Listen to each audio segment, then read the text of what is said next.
여러분들에게 혹 제가 멍멍이 떡처럼 설교를 하더라도 바라기는 찰떡처럼 알아들으실 수 있는 은혜가 우리에게 있기를 간절히 소원합니다. 뿐만 아니라 다른 성도들이 우리에게 멍멍이 떡처럼 그런 말을 해도 상처받고 정죄하지 말고 찰떡같이 알아들을 수 있는 마음의 여유가 있기를 간절히 소원합니다. 사실 이것만 이해를 하시면 오늘 설교는 끝입니다. 누가복음 8장 4절부터 우리가 잘 아는 씨 뿌리는 비유가 기록이 되어 있습니다. 그리고 그 다음에는 이 비유의 참뜻이 무엇인지 예수님께서 제자들에게만 설명을 해주십니다. 그리고 그 설명 다음에 오늘 본문이 자리하고 있습니다. 그런데 이 씨 뿌리는 비유의 결론은 여러분들이 잘 아시는 대로 15절에 기록이 되어 있습니다. 15절 말씀 같이 한번 읽도록 하겠습니다. 15절입니다. 시작.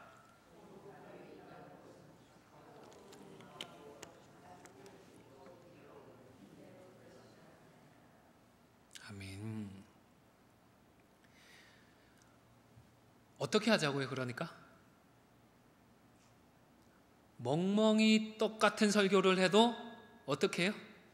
찰떡같이 알아듣자는 말씀입니다. 오늘 본문은 바로 이것을 다시 한번 강조하기 위하여서 16절에서 18절까지의 말씀이 기록되고 있는 것입니다.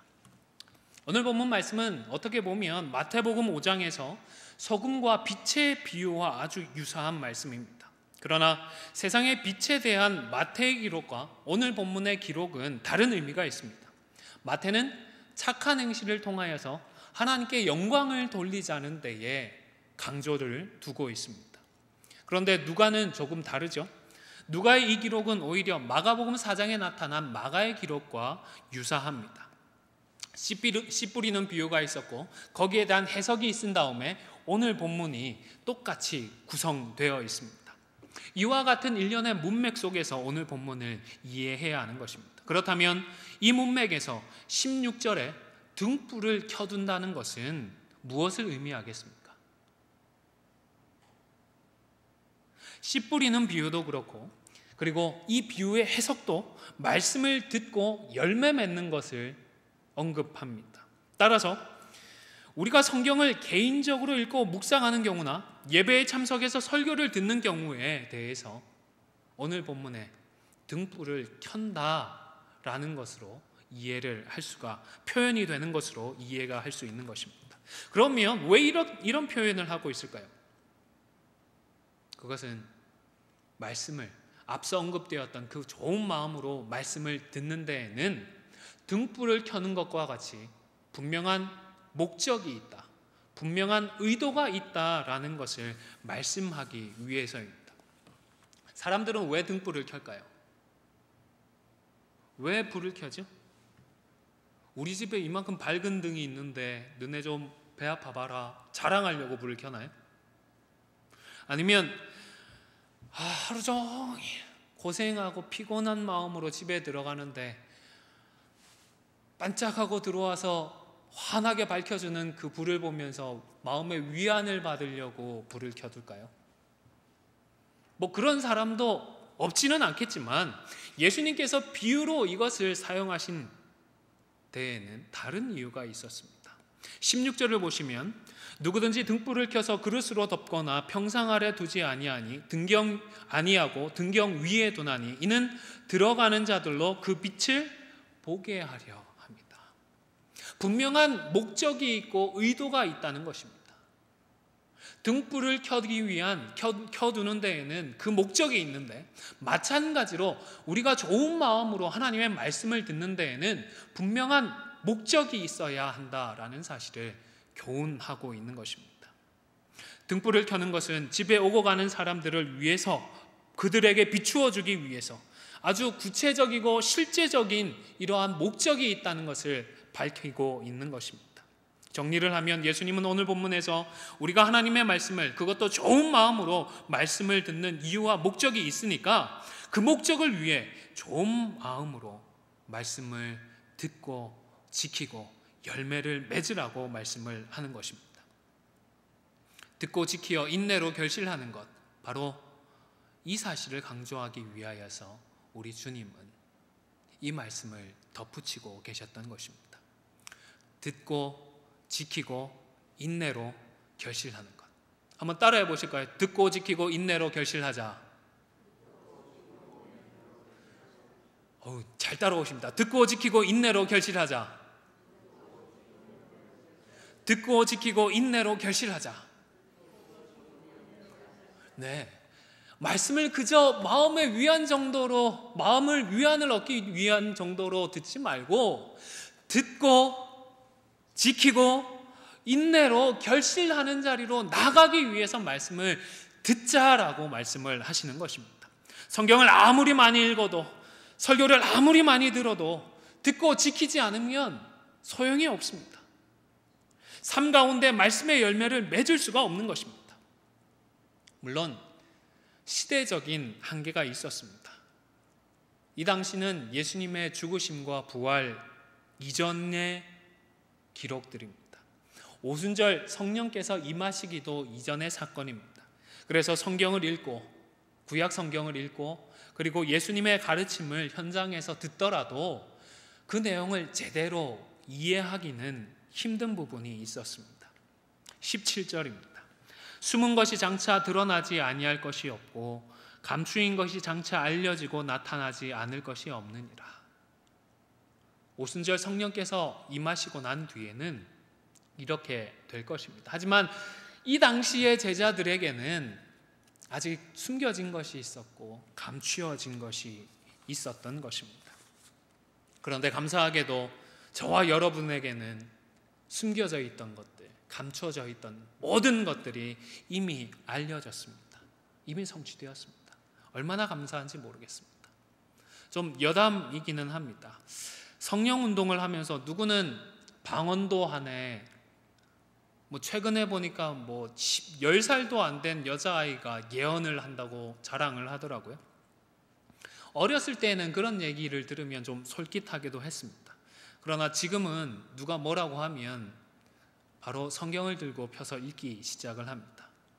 왜냐하면 더 이상 과거처럼 숨겨진 것도 없고 감추어진 것도 없이 성경 안에 모든 것이 다 기록되어 있기 때문입니다.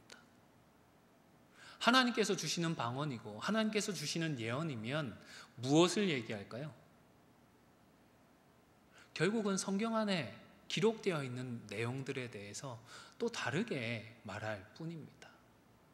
좀 더 오늘날의 표현을 빌어서 부연할 뿐입니다. 그러니까 굳이 찾아가서 안 듣더라도 이 더운데 에어컨 잘 나오는 집에서 성경만 펴면 바로 하나님의 숨겨져 있고 감추어 있는 그 뜻과 비밀들을 우리가 분별하고 깨달을 수가 있는 것입니다. 혹 갔는데 성경과 다르면 어떡합니까? 그것은 새로운 가르침이 아니라 단언컨대 100% 거짓 가르침에 불과합니다. 방언과 예언에 비교할 수 없는 기적 중에 기적이 바로 이 성경책입니다. 성경 말씀입니다. 우리 손안에 쥐어져 있으니까 이게 얼마나 귀한지를 모르고 다른 곳에 가서 다른 것들을 추구하는 것 같습니다. 이 성경과 그리고 우리 안에 내주하시는 성령님으로 말미암아 우리에게는 구원에 대한 모든 것이 드러나 있습니다. 이런 축복된 시대를 살아가는 우리에게 예수님께서 말씀을 해주시죠. 18절입니다. 그러므로 너희가 어떻게 들을까 스스로 삼가라. 어떻게 들을까 스스로 삼가라. 어떻게 들을까 스스로 삼가하라고 주님이 말씀을 하십니다. 성경을 읽을 때에도 삼가해야 하고 설교를 들을 때에도 그저 평가하고 재단하느라 은혜와 시간을 낭비하지 말고 하나님께서 내게 무엇을 말씀해 주고자 하시느냐, 그리고 그것을 듣고 내가 어떻게 지켜야 할지에 대해서 우리는 삼가해야 하는 것입니다. 이 삼가하다라는 단어는 직역을 하면 알아보다 혹은 인지하다라는 뜻입니다.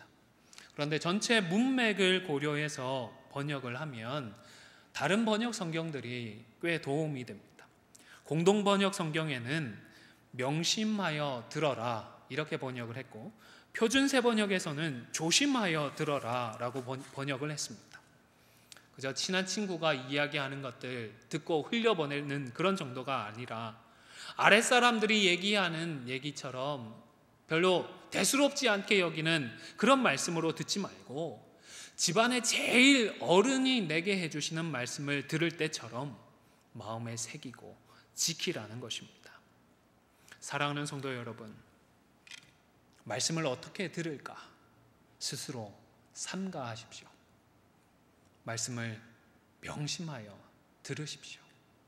성경을 조심하여 읽으십시오. 오늘 주님은 저와 여러분에게 이 말씀을 하고 계시는 것입니다. 이제 다 눈을 감고 잠시 기도했으면 좋겠습니다. 하나님, 저도 좋은 마음으로 말씀을 듣고 지키어 인내로 결실하게 하여 주시옵소서.